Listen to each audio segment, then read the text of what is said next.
परिस्थितियों का सामना करना पड़ा और ऑनलाइन कक्षा कितनी प्रभावी साबित हुई, ये जानने के लिए न्यूज प्लस के संवाददाता देवभूमि मॉडर्न सीनियर सेकेंडरी स्कूल जगात खाना पहुंचे और school managing director Kavita Thakur से मिले। आइए देखते हैं क्या कहती है कविता ठाकुर। नमस्कार, आप देख रहे हैं न्यूज़ प्लस टीवी चैनल। मैं हूं लोकेंद्र सिंह वैदिक, मार्केटिंग एंड वीडियो जर्नलिस्ट गबर सिंह वैदिक के साथ। आज हम आपको लेकर आए हैं देवभूमि मॉडर्न पब्लिक स्कूल जगात खाना। यहां पर हम बात करेंगे स्कूल प्रबंधक से कि भाई कोरोना काल में किन परिस्थितियों का सामना करना पड़ा, कोरोना का क्या फ़र्क विद्यार्थियों के ऊपर पड़ा। आप जुड़ रहे हैं न्यूज़ प्लस टीवी चैनल के साथ। धन्यवाद। न्यूज़ प्लस टीवी चैनल में आपका स्वागत है। धन्यवाद। मैं Kavita Thakur, Devbhoomi senior secondary school MD.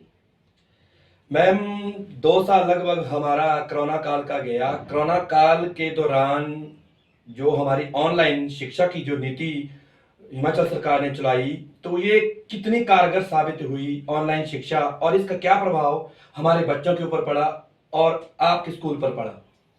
Actually जो ऑनलाइन क्लासेस हुई और ये कोरोना काल के बीच में जो बच्चों को लॉस हुआ, इसमें हमारे जो जूनियर क्लासेस के जो बच्चे थे, नर्सरी या फर्स्ट सेकेंड फोर्थ फिफ्थ तक के बच्चे, इनका काफ़ी अच्छा रिस्पॉन्स रहा।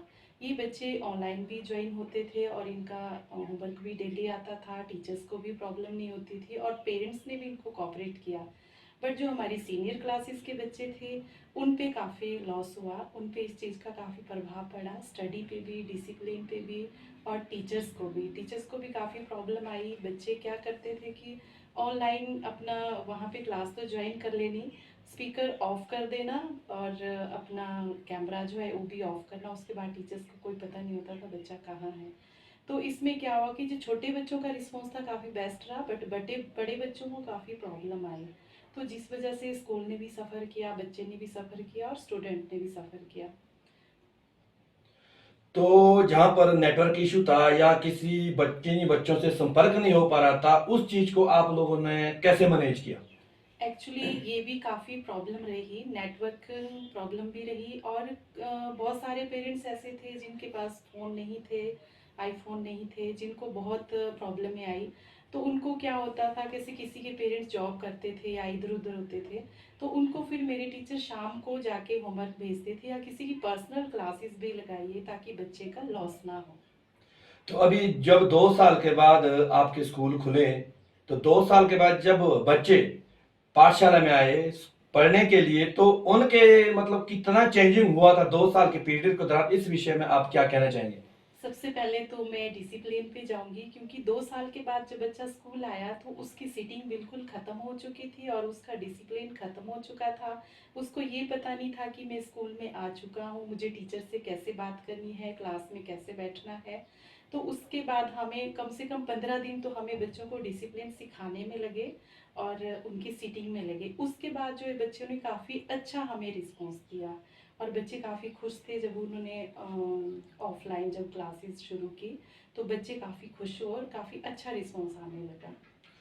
अब जो हमारा कोरोना काल 2 साल का पीरियड रहा, इसमें लगभग सभी क्षेत्र प्रभावित हुए हैं, अर्थव्यवस्था डगमगा गई है। तो आपने लगभग आपके स्कूल में जितना स्टाफ है या जो आपकी बिल्डिंग है ये रेंट पे है और भी कई सारी चीजें हैं, इन चीजों को आपने कैसे मैनेज किया या एम्प्लॉइयों की सैलरी कैसे निकाली, इस विषय में क्या कहना चाहेंगे? एक्चुअली इसमें तो हमें बहुत सारी प्रॉब्लम्स आई, बहुत सारी प्रॉब्लम का सामना करना पड़ा। हमारे टीचर्स को भी सैलरी निकालना काफ़ी टफ हो गया। जैसे हमारे पास दो दो स्कूल बसेस है, उनकी इंस्टॉलमेंट जा रही थी, तो हमने 2 साल में खड़ी बसों की भी इंस्टॉलमेंट दी और ये पैसा हमें सारा मुझे खुद मैनेज करना पड़ा। अब जो मेरे पास स्टाफ था वो भी, उनको भी सैलरियाँ देनी ज़रूरी थी, क्योंकि जब ऑनलाइन क्लासेस लगी तो वो 9 बजे से और 2 बजे तक वो ऑनलाइन क्लास लेते थे, तो वो अपने घर का कोई वर्क नहीं कर पाते थे, जिस वजह से मुझे इनकी सैलरियाँ भी निकालनी पड़ी। तो स्टार्टिंग में 6 मंथ तक जो है किसी भी पेरेंट्स की कोई फीस नहीं आई, कुछ नहीं आया। उसके बाद जब फीस के लिए भी बोला गया तो पेरेंट्स भी थोड़ा काफ़ी, कईयों की नौकरियां चली गई थी, कोई प्राइवेट जॉब करते थे उनकी जॉब छूट गई थी, तो हमें उसमें भी काफ़ी डिस्काउंट देना पड़ा, फीसें भी माफ़ करनी पड़ी। और रही बात टीचर्स की सैलरी की, तो वो तो हमें देनी ही पड़ती थी और वो बड़ी काफ़ी प्रॉब्लम आई, बड़ी बहुत टफ सिचुएशन से हम गुजरे और काफ़ी प्रॉब्लम क्रिएट हुई। अब मैं आपसे अंतिम प्रश्न पूछना चाहूंगा, अभिभावक आपके स्कूल में ही बच्चे क्यों भेजें, इस विषय में क्या बताएंगे आप? मैं तो अपने जो स्कूल में मैंने फैसिलिटीज़ दी है, मेरे पास nursery to plus two senior secondary school हो चुका है, जिसमें प्लस टू में मेरे पास medical, non medical, arts, business की फैसिलिटीज़ है।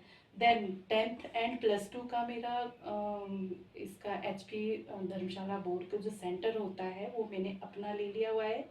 तो मेरे बच्चे जो है 10th प्लस टू के अपने स्कूल में ही पेपर दे रहे हैं। इसके अलावा जो मेरी फैसिलिटीज़ है, NCC मेरे स्कूल में है, बाकी ग्राउंड फैसिलिटीज़ है, लैब, लाइब्रेरी, साइंस लैब और ट्रांसपोर्ट फैसिलिटीज़, स्टाफ काफ़ी अच्छा वेल नोन है और काफ़ी इंटेलिजेंट भी है। तो सारी फैसिलिटीज़ को देखते हुए काफ़ी पेरेंट्स भी खुश है, क्योंकि इतना एरिया में जितनी फैसिलिटीज़ मैंने दिए आई थिंक नहीं है, तो इसलिए ये सब यहाँ पे एडमिशन लेना चाहते हैं। न्यूज़ प्लस टीवी चैनल से बात करने के लिए धन्यवाद। मैं इना दुसेजा रामपुर से आज मैं आप सबके सामने 2 मिनट का समय लूंगी। मैं इस स्कूल में देवभूमि स्कूल पिछले साल से ही ज्वाइन किया है। ये स्कूल हमारा 2017 से चला है। सुना बहुत था पर मौका मुझे पिछले साल मिला देखने का। सच में जो सुना उसमें पाया, तो मैं कुछ एक बातें आप सबके सामने शेयर करना चाहूँगी। ज़रूरी नहीं है आप सबको वो बातें मालूम है या नहीं है। सबसे पहले मैं ये कहना चाहूँगी कि एक खेल का मैदान स्कूल में बच्चों के लिए बहुत ज़रूरी है। Physical education, this is the most important thing. तो मुझे बहुत कम स्कूलों में ये मिलता है जिनके नाम गिने चुने नाम है, बट मैंने यहाँ जब आते ही एंटर में देखा, बहुत अच्छा महसूस हुआ। प्रेयर, बच्चों की खेल का मैदान, उनकी फिजिकल एक्टिविटी, और उसके साथ जो दूसरा एनसीसी बहुत मुश्किल से मिलती है, जो मुझे मालूम था।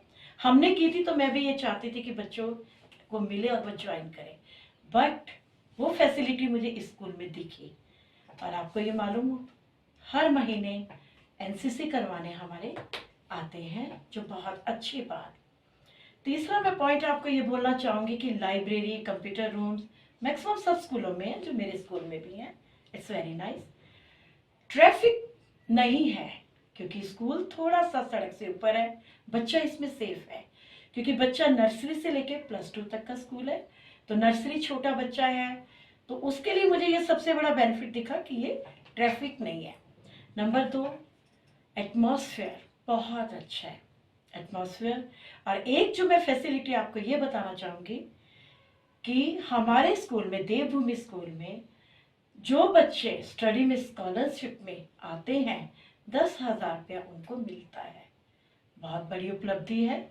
जो बच्चा पढ़ने में अच्छा है वो आगे आएगा, क्योंकि ये क्वालिटीज़ अगर बच्चे में है तो वो शो होगा।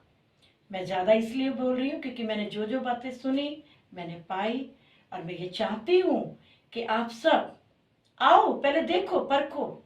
ज़रूरी नहीं है कि किसी के कहने पे विश्वास करो। मैंने देखा, मैंने बोला, आप आइए, देखिए और बोले। आओ, अपने बच्चों को लेकर आओ, स्कूल देखो, एडमिशन करवाओ। हमें भी अच्छा लगेगा, आपको भी अच्छा लगेगा। धन्यवाद।